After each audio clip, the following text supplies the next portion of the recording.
It is the first day of the Malaysia-Singapore vaccinated travel lane for air travellers. For many, this would be the first time reuniting with loved ones after being separated between the two countries for several months. It's emotional. So, how long have you been stuck in Singapore? Since August last year. And so it's good to be back home. And how does it feel to be able to come back on a flight without having to go through quarantine? Amazing. Really amazing.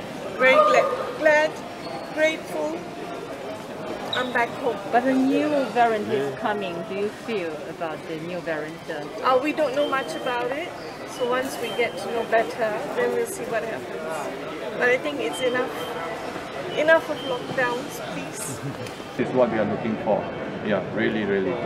I mean, it's so nice to come back to this country without having been quarantined. And I think the guys inside are fantastic. They're working very hard.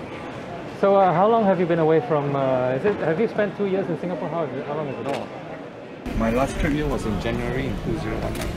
And you had to go to quarantine? No, at that time it was pre-COVID.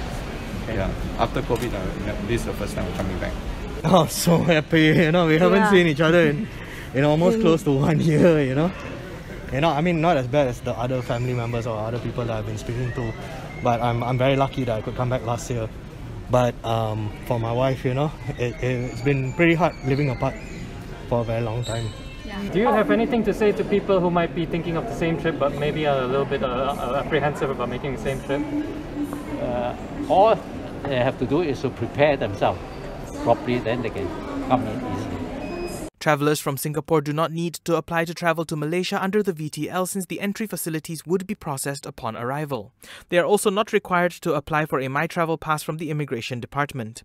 However, travellers must have completed a full regimen of a COVID-19 vaccine recognised by the Health Ministry. The ministry said travellers were also required to undergo RT-PCR tests within 2 days prior to their departure to Malaysia and upon arrival at KLIA. Travellers are also required to wait for their test results at the designated waiting area at KLIA and can only leave the airport once their results are confirmed negative.